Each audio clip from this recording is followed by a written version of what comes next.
ಎಲ್ಲರಿಗೂ ಕೂಡ ಈ ದೇಶದಲ್ಲಿ ಒಂದು ಮಾನದಂಡ ಇದೆ, ಒಂದೇ ಕಾನೂನು ಇದೆ. ಎಲ್ಲರಿಗೂ ಒಂದು ಕಾನೂನು. RSS ಮಾತ್ರ ಕಾನೂನು, ಬೇರೆ ಕಾನೂನು ಅಂತ ಏನಾದ್ರೂ ಇದೆಯಾ? ಸಂಘ ಸಂಸ್ಥೆಗಳ ಜೊತೆ ಆಗಲಿ ಮಾತುಕತೆ ಮಾಡ್ಬೇಕಾದ್ರೆ ಈ RSS ನ ವಕ್ತಾರರು ಅಂತ ಹೇಳ್ತಕ್ಕಂಥವ್ರು ಯಾರು? ನೀವು RSS ಗೆ ಮಾತ್ರ ಈ ರೀತಿಯ ಒಂದು ಎಕ್ಸೆಪ್ಷನ್ ಅಂತ ಬಿಟ್ಬಿಟ್ರೆ ನಾಳೆ ಇನ್ನೊಂದು ಯಾವುದೋ ಸಂಘಟನೆ ಬರುತ್ತೆ, ಮತ್ತೊಂದು ಸಂಘಟನೆ ಬರುತ್ತೆ, ಅವ್ರದ್ದು ಯಾವ್ಯಾವ್ದೋ ಅಜೆಂಡಾ ಇಟ್ಕೊಂಡು ಇಂತಹ ಕೆಲಸಗಳನ್ನ ಮಾಡಿದಾಗ ನಾಳೆ ಕೇಳ್ತಾರೆ, ನೀವು RSS ಗೆ ಬಿಟ್ಟಿದ್ದೀರಿ, ನಮ್ಮನ್ನ ಯಾಕೆ ಬಿಟ್ಟಿಲ್ಲ ಅಂತ ಹೇಳಿ. ಆವಾಗ ಅದಕ್ಕೆ ಯಾರು ಉತ್ತರ ಕೊಡುವಂತಾರೆ? ಯಾರು? ದೇಶ ಪ್ರೇಮದ ಮುಖ ಹೊತ್ಕೊಂಡು ಒಳಗಡೆ ದೇಶದ್ರೋಹದ ಕೆಲಸ ಮಾಡ್ತಾ ಇದ್ರೆ. ಪ್ರಿಯ ವೀಕ್ಷಕರೇ, ಕನ್ನಡ ಪ್ಲಾನೆಟ್ ನ ಸ್ಟೇಟ್ ಪಾಯಿಂಟ್ ಕಾರ್ಯಕ್ರಮಕ್ಕೆ ಸ್ವಾಗತ. ನಾನು ನಿಮ್ಮ ಹರ್ಷಕುಮಾರ್ ಕುಗ್ವೆ. ನಿನ್ನೆ ನಮ್ಮ ರಾಜ್ಯದ ಹೊಸ ಗೃಹ ಸಚಿವರಾದಂತಹ ಪ್ರಿಯಾಂಕ್ ಖರ್ಗೆಯವರು RSS ರಾಷ್ಟ್ರೀಯ ಸ್ವಯಂ ಸೇವಾ ಸಂಘಕ್ಕೆ ಕೆಲವು ಪ್ರಶ್ನೆಗಳನ್ನು ಇಡೋದ್ರ ಮೂಲಕ ಒಂದು ಹೊಸ ಚರ್ಚೆ ಎದ್ದಿದೆ. ಬಹಳ ಮುಖ್ಯವಾಗಿ ನಿಮ್ಮ RSSನ ಆದಾಯದ ಮೂಲ ಏನು ಅನ್ನುವ ಪ್ರಶ್ನೆಯನ್ನು ಪ್ರಿಯಾಂಕ್ ಖರ್ಗೆ ಅವರು ಎತ್ತಿದ್ದಾರೆ. ಆ ಒಂದು ಪ್ರಶ್ನೆಗಳನ್ನು ಅವರು ಒಂದು ಪತ್ರದ ರೂಪದಲ್ಲಿ RSSನ ಸರಸಂಘ ಚಾಲಕ ಮೋಹನ್ ಭಾಗವತ್ ಅವರಿಗೆ ಕಳಿಸಿದ್ದಾರೆ. ಅದನ್ನು ತಮ್ಮ ಎಕ್ಸ್ ಖಾತೆಯಲ್ಲೂ ಕೂಡ ಹಂಚಿಕೊಂಡಿದ್ದಾರೆ. ಈಗ ಒಂದು ಚರ್ಚೆ ಶುರುವಾಗಿದೆ. ನಮ್ಮ ಗೃಹ ಸಚಿವರಾದಂತಹ ಪ್ರಿಯಾಂಕ್ ಖರ್ಗೆ ಅವರು ಇದೆಲ್ಲ ಯಾಕೆ ಮಾಡ್ತಾ ಇದ್ದಾರೆ? ಅವ್ರಿಗೆ ಬೇರೆ ಕೆಲಸ ಇಲ್ವಾ? ಕಾನೂನು ಸುವ್ಯವಸ್ಥೆ ಮೇಂಟೈನ್ ಮಾಡೋದು ಬಿಟ್ಟು RSS ಹಿಡ್ಕೊಂಡು ಯಾಕೆ ಹೋಗ್ತಾ ಇದ್ದಾರೆ ಅನ್ನೋ ರೀತಿಯಲ್ಲಿ ಟ್ರೋಲ್ ಮಾಡುವ ಕೆಲಸಗಳು ಕೂಡ ನಡೀತಾ ಇದೆ. ಹಾಗಾದ್ರೆ ಪ್ರಿಯಾಂಕ್ ಖರ್ಗೆ ಅವರು ಈ ಕೇಳಿರುವ ಈ ಪ್ರಶ್ನೆಗಳು ಅಥವಾ RSS ನಿಂದ ಬಯಸಿರ್ತಕ್ಕಂಥ ಉತ್ತರಗಳು ಇದು ಬೇಡವಾಗಿತ್ತಾ? ಇದು ಬಹಳ ಗಂಭೀರ ಪ್ರಶ್ನೆ. ಒಬ್ಬ ಗೃಹ ಸಚಿವರಾಗಿ ಈ ರಾಜ್ಯದ ಅಥವಾ ನಮ್ಮ ಸಮಾಜದಲ್ಲಿ ಒಂದು ಕಾನೂನು ಸುವ್ಯವಸ್ಥೆಯನ್ನ ಕಾಪಾಡುವ ಮತ್ತು ಎಲ್ಲಾ ರೀತಿ ಸುಗಮವಾಗಿ ಹೋಗುವ ಒಂದು ದೊಡ್ಡ ಹೊಣೆಗಾರಿಕೆಯನ್ನ ಹೊತ್ತಿರುವಂತಹ ಪ್ರಿಯಾಂಕ್ ಖರ್ಗೆಯವರು ಈ ರೀತಿಯಾಗಿ RSSಗೆ ಕೇಳುವ ಪ್ರಶ್ನೆಗಳ ಔಚಿತ್ಯ ಏನು ಅಂತ ನೋಡಿದಾಗ ಖಂಡಿತವಾಗಿಯೂ ಅವರು ಮಾಡಿರುವ ಕೆಲಸ 100ಕ್ಕೆ 100 ಸರಿ ಇದೆ ಅಂತ ಹೇಳ್ಬೇಕಾಗತ್ತೆ. ಯಾಕೆ ಅಂತ ಹೇಳಿದ್ರೆ, ಇವತ್ತು ತನ್ನನ್ನು ತಾನು ಎಲ್ಲೂ ಕೂಡ ರಾಜಕೀಯ ಸಂಘಟನೆ ಅಂತ ಹೇಳ್ಕೊಳ್ದೇನೆ ರಾಜಕೀಯ ಅನ್ನೋ ಮಾಡ್ತಾ ಇರ್ತಕ್ಕಂಥ ಸಂಘಟನೆ RSS. ತನ್ನನ್ನು ತಾನು ಕೇವಲ ಸಾಂಸ್ಕೃತಿಕ ಸಂಘಟನೆ ಅಂತ ಹೇಳ್ಕೊಳತ್ತೆ. ಆದ್ರೆ ಅದು ಮಾಡ್ತಾ ಇರ್ತಕ್ಕಂಥ 100ಕ್ಕೆ 200% ಪಾಲಿಟಿಕ್ಸ್ ಅಂತ ಹೇಳಿದ್ರೆ ಒಂದು ಸಮಾಜದಲ್ಲಿ, ಒಂದು ದೇಶದಲ್ಲಿ, ಒಂದು ರಾಜ್ಯದಲ್ಲಿ ರಾಜಕೀಯವನ್ನ ಹೇಗೆ, ಸಮಾಜವನ್ನು ಹೇಗೆ ಬುಡಮೇಲು ಮಾಡಬಹುದು, ಯಾರ ಮೇಲೆ ಎತ್ತಿ ಕಟ್ಟಬಹುದು, ಯಾವ ರಾಜಕಾರಣಿಗಳಿಗೆ ಬೆಂಬಲವನ್ನ ನೀಡಬಹುದು, ಯಾರನ್ನ ಸೋಲಿಸಬಹುದು, ಇಂತಹ ಲೆಕ್ಕಾಚಾರಗಳಲ್ಲಿ 24x7 ಮಾಡ್ತಾ ಇರ್ತಕ್ಕಂಥ ಸಂಘಟನೆ. ಆದ್ರೆ ಅದು ಹಾಕೊಂಡಿರ್ತಕ್ಕಂಥ ಮುಖವಾಡ ಏನು ಅಂತ ಹೇಳಿದ್ರೆ ದೇಶ ಸೇವೆ, ಸಮಾಜ ಸೇವೆ ಅಂತ ಹೇಳ್ತಕ್ಕಂಥದ್ದು.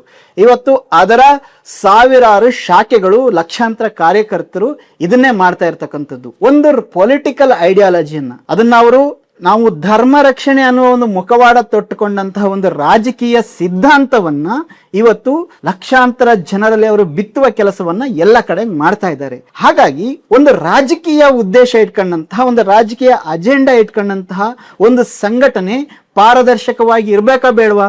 ಈಗ ಕಾಂಗ್ರೆಸ್ ಇದೆ, ಬಿಜೆಪಿ ಇದೆ, ಅಥವಾ ಜನತಾದಳ ಇದೆ, ಕಮ್ಯುನಿಸ್ಟ್ ಪಕ್ಷಗಳಿದೆ, ಬೇರೆ ಎಲ್ಲ ಪಕ್ಷಗಳಿದಾವೆ, ಹಾಗೇನೆ ದೊಡ್ಡ ದೊಡ್ಡ ಸಂಘಟನೆಗಳಿದಾವೆ.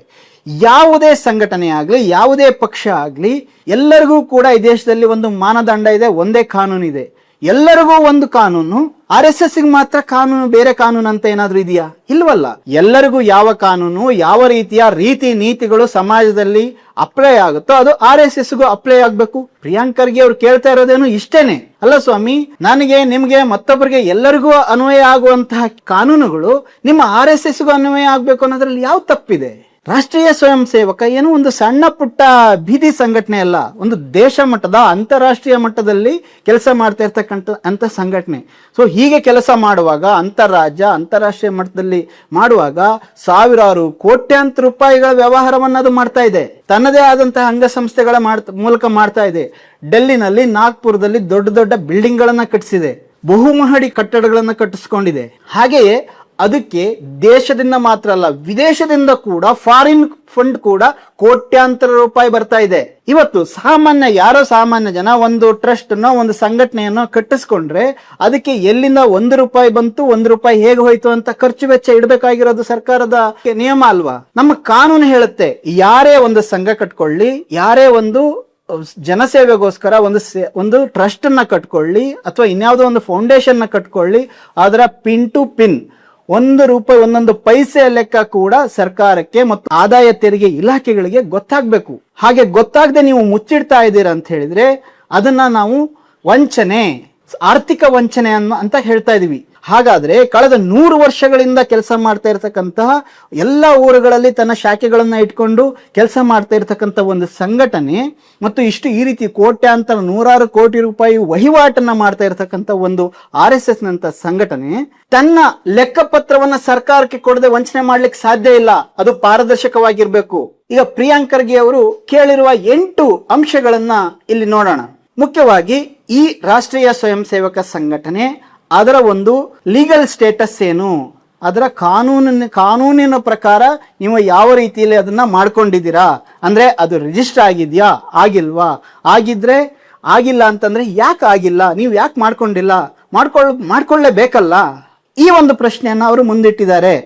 ಹಾಗೇನೆ ಇದರ ಒಂದು ಸಂಘಟನಾತ್ಮಕ ಸ್ಟ್ರಕ್ಚರ್ ಏನು, ನೀವು ಸರಸಂಘ ಚಾಲಕ ಇನ್ಯಾರೋ ಕಾರ್ಯನಿರ್ವಾಹ ಅಂತ ಹೇಳ್ಬೋದು, ಆದ್ರೆ ಅದನ್ನ ಸಾರ್ವಜನಿಕವಾಗಿ ನೀವು ಎಲ್ಲಿ ಬಹಿರಂಗಪಡಿಸಿದ್ದೀರಾ, ಹಾಗೇನೆ ಇದರ ಒಂದು ಅಧಿಕೃತವಾದಂತಹ ವ್ಯಕ್ತಿಗಳು ಯಾರು, ಸರ್ಕಾರದ ಜೊತೆಗಾಗ್ಲಿ ಅಥವಾ ಬೇರೆ ಬೇರೆ ಅಂಗ ಸಂಸ್ಥೆಗಳ ಜೊತೆಗಾಗ್ಲಿ ಮಾತುಕತೆ ಮಾಡಬೇಕಾದ್ರೆ ಈ RSS ನ ವಕ್ತಾರರು ಅಂತ ಹೇಳ್ತಕ್ಕಂಥವ್ರು ಯಾರು, ಹಾಗೆ ಇದರ ಒಂದು ದೇಣಿಗೆಗಳು, ಅದಕ್ಕೆ ಸಾರ್ವಜನಿಕರಿಂದ ಬರುವಂತಹ ದೇಣಿಗೆಗಳು, ಕಾಂಟ್ರಿಬ್ಯೂಷನ್ಸು ಅಥವಾ ಅದರ ಆದಾಯದ ಮೂಲಗಳು ಯಾವುದು, ಇದು ಬಹಳ ಮುಖ್ಯವಾದ ಪ್ರಶ್ನೆ. ನೀವೊಂದು ಸಮಾಜದಲ್ಲಿ ಕೆಲಸ ಮಾಡಬೇಕು ಅಂತ ಹೇಳಿದ್ರೆ ಈ ಒಂದು ಪಾರದರ್ಶಕತೆಯನ್ನ ಮೇಂಟೈನ್ ಮಾಡಬೇಕು. ನೀವು ಹಾಗೆ ಮಾಡೋದಿಲ್ಲ ಅಂತ ಹೇಳಿದ್ರೆ ನಿಮ್ಮ ಬಗ್ಗೆ ಅನುಮಾನ ಬರುತ್ತೆ. ಯಾಕೆಂತ ಹೇಳಿದ್ರೆ ಯಾರು ಸಂವಿಧಾನವನ್ನ ಪಾಲಿಸೋದಿಲ್ವೋ, ಸಂವಿಧಾನಕ್ಕೆ ಬಾಹಿರವಾಗಿ ಕೆಲಸ ಮಾಡ್ತಾ ಇರ್ತಾರೋ, ಭೂಗತವಾಗಿ ಸಂಘಟನೆಗಳನ್ನ ಮಾಡ್ತಾ ಇರ್ತಾರೋ ಅಂತಹ ಭಯೋತ್ಪಾದಕ ಟೆರರಿಸ್ಟ್ ಸಂಘಟನೆಗಳು ಮಾತ್ರ ತಮ್ಮ ಈ ಯಾವುದೇ ಆದಾಯದ ಮೂಲಗಳನ್ನ, ತಮ್ಮ ದೇಣಿಗೆಯ ಮೂಲಗಳನ್ನ ಬಹಿರಂಗಪಡಿಸೋದಿಲ್ಲ. ಆದರೆ ಯಾರು ಸಂವಿಧಾನಬದ್ಧವಾಗಿ ಒಂದು ಪ್ರಜಾಪ್ರಭುತ್ವದ ನಿಯಮಗಳಿಗೆ ಒಳಪಟ್ಟು ಕೆಲಸ ಮಾಡ್ತಾರೋ ಅಂಥವರು ತಮ್ಮ ಎಲ್ಲ ಆದಾಯ ಮೂಲಗಳನ್ನ ಬಹಿರಂಗಪಡಿಸಬೇಕಾಗುತ್ತೆ. ಅದು ಸರ್ಕಾರದ ನಿಯಮ. ಆದ್ರೆ ಆ ನಿಯಮವನ್ನ ನೀವು ಪಾಲಿಸ್ತಾ ಇದ್ದೀರಾ ಅನ್ನೋ ಪ್ರಶ್ನೆಯನ್ನ ಪ್ರಿಯಾಂಕ್ ಖರ್ಗೆ ಅವರು RSSಗೆ ಮುಂದಿಟ್ಟಿದ್ದಾರೆ. ಇದು ಯಾರ ಹಿತಾಸಕ್ತಿಯಿಂದ? ಇದು ಈ ರಾಜ್ಯದ ಮತ್ತು ದೇಶದ ಹಿತಾಸಕ್ತಿಯಿಂದ ಈ ಪ್ರಶ್ನೆ ಬಹಳ ಮುಖ್ಯವಾದದ್ದು. ಯಾಕೆ ಅಂತ ಹೇಳಿದ್ರೆ, ಇಲ್ಲ ನೀವು RSSಗೆ ಮಾತ್ರ ಈ ರೀತಿಯ ಒಂದು ಎಕ್ಸೆಪ್ಷನ್ ಅಂತ ಬಿಟ್ಬಿಟ್ರೆ ನಾಳೆ ಇನ್ನೊಂದು ಯಾವುದೋ ಸಂಘಟನೆ ಬರುತ್ತೆ, ಮತ್ತೊಂದು ಸಂಘಟನೆ ಬರುತ್ತೆ, ಅವ್ರದ್ದು ಯಾವ್ಯಾವುದೋ ಅಜೆಂಡಾ ಇಟ್ಕೊಂಡು ಇಂತಹ ಕೆಲಸಗಳನ್ನ ಮಾಡಿದಾಗ ನಾಳೆ ಕೇಳ್ತಾರೆ ನೀವು RSSಗೆ ಬಿಟ್ಟಿದ್ದೀರಿ, ನಮ್ಮನ್ನ ಯಾಕೆ ಬಿಟ್ಟಿಲ್ಲ ಅಂತ ಹೇಳಿ. ಆವಾಗ ಅದಕ್ಕೆ ಯಾರು ಉತ್ತರ ಕೊಡುವಂತಾರೆ? ಯಾರು? ಹಾಗಾಗಿ ಪ್ರಿಯಾಂಕ್ ಖರ್ಗೆ ಅವರು ಈ ಪ್ರಶ್ನೆ ಕೇಳಿರ್ತಕ್ಕಂಥದ್ದು ಬಹಳ ಸೂಕ್ತವಾಗಿದೆ ಅಂತ. ಹಾಗೇನೆ ನಿಮ್ಮ ಖರ್ಚು ವೆಚ್ಚಗಳೇನು, ನಿಮ್ಮ ಆಸ್ತಿಪಾಸ್ತಿಗಳೇನು, ಅದರ ಮಾಹಿತಿಗಳು ಎಲ್ಲಿದೆ, ಅದನ್ನು ನೀವು ಸಾರ್ವತ್ರಿಕವಾಗಿ ಅಥವಾ ಸರ್ಕಾರಕ್ಕೆ ನೀವು ಸಲ್ಲಿಸಿದ್ದೀರಾ? ಹಾಗೆ ಕಾನೂನಿನ ಮಿತಿಗೆ ಒಳಪಟ್ಟು, ಕಾನೂನಿನ ನಿಯಮಗಳಿಗೆ ಒಳಪಟ್ಟು ನೀವು ತೆರಿಗೆಯನ್ನ ಪಾವತಿ ಮಾಡ್ತಾ ಇದ್ದೀರಾ, ಮಾಡ್ತಾ ಇಲ್ವಾ? ಈ ಪ್ರಶ್ನೆಗೆ ಕೂಡ ಅವರು ಉತ್ತರ ಕೊಡಬೇಕು RSS.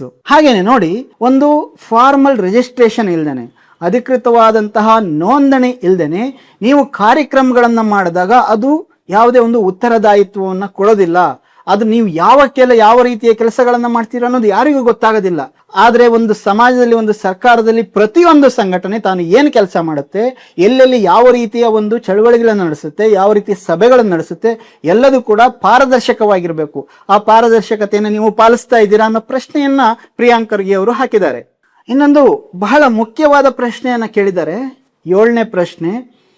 ನೀವು ಒಂದು ಪಬ್ಲಿಕ್ ಅಕೌಂಟಬಿಲಿಟಿ ಇಲ್ದೇನೆ, ಸಾರ್ವಜನಿಕ ಉತ್ತರದಾಯಿತ್ವ ಇಲ್ದೇನೆ 100 ವರ್ಷದಿಂದ ಕೆಲಸ ಮಾಡ್ತಾ ಇದ್ದೀರಲ್ಲ, ಈ ರೀತಿ ಕೆಲಸ ಮಾಡೋದಕ್ಕೆ ಯಾವ ಸಂವಿಧಾನದ ಯಾವ ವಿಧಿ ನಿಮಗೆ ಒಂದು ಅವಕಾಶವನ್ನ ಮಾಡಿಕೊಡುತ್ತೆ? ಯಾವ ಕಾನ್ಸ್ಟಿಟ್ಯೂಷನಲ್ ಪ್ರಾವಿಷನ್ಸ್ ಇದೆ ಅದನ್ನ ನೀವು ಹೇಳಬೇಕು ಅಂತ ಹೇಳಿ ಕೇಳಿದ್ದಾರೆ. ಇದು ನಾವು ಕೇಳಲೇಬೇಕಾಗಿರುವಂತ ಪ್ರಶ್ನೆ ಅಲ್ವಾ? ನೀವೊಂದು ವ್ಯವಸ್ಥೆಯನ್ನ, ಒಂದು ಪ್ರಜಾಪ್ರಭುತ್ವವನ್ನು ಒಪ್ಕೊಂಡು ನೀವು ಕೆಲಸ ಮಾಡ್ತಿದ್ದೀರಾ ಅಂತ ಹೇಳಿದ್ರೆ ನೀವು ಯಾವುದೋ ಒಂದು ಸಂವಿಧಾನದ ಒಂದು ವಿಧಿ ಒಳಗಡೆ ನಿಮ್ಮ ಕೆಲಸಗಳು ಬರಬೇಕಾಗುತ್ತೆ. ಅದು ಬರ್ತಿಲ್ಲ ಅಂತ ಹೇಳಿದ್ರೆ ನೀವು ಸಂವಿಧಾನದ ಹೊರಗೆ ಎಕ್ಸ್ಟ್ರಾ ಕಾನ್ಸ್ಟಿಟ್ಯೂಷನಲ್ ಆಗಿ ಕೆಲಸ ಮಾಡ್ತಾ ಇದ್ದೀರಾ ಅಂತ ಆ ಒಂದು ಪ್ರಶ್ನೆಯನ್ನ ಇಲ್ಲಿ ಪ್ರಿಯಾಂಕ್ ಖರ್ಗೆ ಅವರು ಸರಿಯಾಗಿ ಕೇಳಿದ್ದಾರೆ. ಹಾಗೇನೆ ಈ RSS ಹಲವಾರು ರೀತಿಯ ಕಾರ್ಯಕ್ರಮಗಳನ್ನು ನಡೆಸುತ್ತೆ. ಈಗ ಸಾರ್ವಜನಿಕ ಪಥಸಂಚಲನವನ್ನ ನಡೆಸುತ್ತೆ, ದೊಡ್ಡ ಒಂದು ಸಭೆಗಳನ್ನ ಆಯೋಜನೆ ಮಾಡುತ್ತೆ, ಹಾಗೇನೆ ಸಂಘಟಿತವಾದಂತಹ ಸಾಕಷ್ಟು ಕೆಲಸಗಳನ್ನ ಮಾಡುತ್ತೆ, ಟ್ರೈನಿಂಗ್ ಗಳನ್ನ ಮಾಡುತ್ತೆ. ಇದಕ್ಕೆ ನೀವು ಎಲ್ಲೆಲ್ಲಿ ಯಾವಾಗ ಏನು ಪರ್ಮಿಷನ್ಗಳನ್ನ ತಗೊಳ್ತಾ ಇದ್ದೀರಿ? ಈಗ ಬೆಂಗಳೂರಲ್ಲಿ ಕಳೆದ ಇವರು ಒಂದು ಪಥಸಂಚಲನ ಮಾಡೋ 100 ವರ್ಷ ಆದಾಗ ಪಥಸಂಚಲನ ಮಾಡೋ ಸಂದರ್ಭದಲ್ಲಿ ಈ ಒಂದು ವಿವಾದ ಆಯಿತು. ಬೆಂಗಳೂರಲ್ಲಿ ಇದಕ್ಕಿದ್ದಂಗೆ ಏನು ಸಾವಿರಾರು ಜನ ಟ್ರಾಫಿಕ್ ಅನ್ನ ಎಲ್ಲ ನಿಲ್ಲಿಸ್ಬಿಟ್ಟು ಇವರು ಸಂಚಲನ ಹೋಗ್ತಾ ಇದ್ದಾರೆ. ಹಾಗಾದ್ರೆ ಯಾರು ಬೇಕಾದ್ರೂ ಹೋಗ್ಬೋದಾ? Without permission, without police permission. ನೀವೊಂದು ಹಳ್ಳಿಲಿ ಒಂದು ಗಣಪತಿ ಮೆರವಣಿಗೆ ಮಾಡ್ಬೇಕಾದ್ರೆ ಪರ್ಮಿಷನ್ ಬೇಕು ಸ್ವಾಮಿ. ಒಂದು 100 ಜನ 50 ಜನ ಹುಡುಗರು ಖುಷಿಯಿಂದ ಗಣಪತಿ ಬಪ್ಪ ಮೋರ್ಯ ಅನ್ಕೊಂಡು ಹೋಗ್ಬೇಕಾದ್ರೆ ಪೊಲೀಸ್ ಪರ್ಮಿಷನ್ ಬೇಕಾ ಬೇಡವಾ? ಆದ್ರೆ ಇವರು ಸಾವಿರಾರು ಜನ ದೊಣ್ಣೆ ಹಿಡ್ಕೊಂಡು ಪಥಸಂಚಲನ ಮಾಡ್ಬೇಕಾದ್ರೆ ಪರ್ಮಿಷನ್ನೇ ಬೇಡವಂತೆ. ಅದಕ್ಕೋಸ್ಕರ ಒಬ್ಬ ಈ ರಾಜ್ಯದ ಕಾನೂನು ಸುವ್ಯವಸ್ಥೆಯನ್ನ ಕಾಪಾಡುವಂತಹ ಹೊಣೆಯನ್ನ ಹೊತ್ಕೊಂಡಿರ್ತಕ್ಕಂತಹ ಪ್ರಿಯಾಂಕ್ ಖರ್ಗೆ ಅವರು ಈ ಪ್ರಶ್ನೆಯನ್ನ ಸರಿಯಾಗಿ ಕೇಳಿದ್ದಾರೆ. ಈಗ ಪ್ರಿಯಾಂಕ್ ಖರ್ಗೆ ಅವರಿಗೆ ಕೆಲವರು ಕೇಳ್ತಾ ಇದಾರಲ್ಲ, ನೀವು RSS ಅನ್ನ ಯಾಕೆ ಪ್ರಶ್ನೆ ಮಾಡ್ತಾ ಇದ್ದೀರಾ ಅಂತ ಹೇಳಿದ್ರೆ, ಯಾಕೆ ಪ್ರಶ್ನೆ ಮಾಡ್ತಿದ್ದಾರೆ ಅಥವಾ ಯಾಕೆ ಪ್ರಶ್ನೆ ಮಾಡಬೇಕು ಅಂತ ಹೇಳಿದ್ರೆ, ಇವತ್ತು ಈ ರಾಜ್ಯದ ಕಾನೂನಿಗೆ ಮತ್ತು ಸಂವಿಧಾನಕ್ಕೆ ಹೊರತಾಗಿರ್ತಕ್ಕಂಥ ಒಂದು ಸಂಘಟನೆ ಅಂದ್ರೆ RSS. ಅದು ಎಲ್ಲರಿಗೂ ಕೂಡ ಗೊತ್ತು. ಆದ್ರೆ ಬಹಳಷ್ಟು ಜನ ಅದು ಒಪ್ಕೊಂಡು ಹೋಗ್ಬಿಟ್ಟಿದ್ದಾರೆ. ನಿಜ ಹೇಳ್ಬೇಕು ಅಂತ ಹೇಳಿದ್ರೆ, ಇವತ್ತು ನಮ್ಮ ರಾಜ್ಯದ ಒಬ್ಬ ಗೃಹ ಸಚಿವರಾಗಿ, ಒಬ್ಬ ಮಂತ್ರಿಯಾಗಿ, ಒಬ್ಬ ರಾಜಕೀಯ ಮುಖಂಡರಾಗಿ ಪ್ರಿಯಾಂಕ್ ಖರ್ಗೆ ಅವರು ಈ ಪ್ರಶ್ನೆಯನ್ನ ಕೇಳ್ತಾ ಇದಾರಲ್ಲ, ನಾವು ಹೆಮ್ಮೆ ಪಡಬೇಕು ಕನ್ನಡಿಗರಾಗಿ. ಯಾಕಂತ ಹೇಳಿದ್ರೆ ಇಡೀ ದೇಶದಲ್ಲಿ ಈ ಒಂದು ಎದೆಗಾರಿಕೆಯನ್ನ ಯಾರು ಕೂಡ ತೋರಿಸಿಲ್ಲ. ಪ್ರಿಯಾಂಕ್ ಖರ್ಗೆ ಅವರು ತೋರಿಸಿದ್ದಾರೆ ಅಂತ ಹೇಳಿದ್ರೆ ಖಂಡಿತವಾಗಿಯೂ ಒಬ್ಬ ರಾಜಕೀಯ ಮುತ್ಸದ್ದಿ ಆಗಿ ಅವರನ್ನ ನಾವು ಅಭಿನಂದಿಸಬೇಕಾಗುತ್ತೆ. ಮತ್ತು ಇದು ನಮ್ಮ ಕರ್ನಾಟಕದ ಮತ್ತು ಇಡೀ ದೇಶದ ಒಂದು ಕಾನೂನು ಸುವ್ಯವಸ್ಥೆಯನ್ನ ಕಾಪಾಡೋದಕ್ಕೆ, ಸಂವಿಧಾನವನ್ನ ರಕ್ಷಣೆ ಮಾಡೋದಕ್ಕೆ ಅತ್ಯಂತ ಪ್ರಮುಖವಾದಂತಹ ಒಂದು ಹೆಜ್ಜೆ ಅಂತ ನಾವು ನೋಡ್ಬೇಕಾಗತ್ತೆ. ಇವತ್ತು RSS ಇರ್ಬೋದು, ಮತ್ತೊಂದು ಸಂಘಟನೆ ಇರ್ಬೋದು, ನಾಳೆ ಇನ್ನೊಂದು ಯಾವುದೋ ಧಾರ್ಮಿಕ ಸಂಘಟನೆ ಇರ್ಬೋದು. ಇವತ್ತು ಪಂಜಾಬ್ ಅಲ್ಲಿ ಸಿಖ್ ಮೂಲಭೂತವಾದಿ ಸಂಘಟನೆಗಳಿದಾವೆ. ಇನ್ನೊಂದು ಕಡೆ ಎಲ್ಲ ನಾವು ಇನ್ನೊಂದು ಧರ್ಮವನ್ನ ಹೇಳ್ಕೊಂಡು ನಾವು ನಮ್ಮದೇ ರೀತಿಯಲ್ಲಿ ಮಾಡ್ತೀವಿ ಅಂತ ಹೋಗ್ಬೋದು.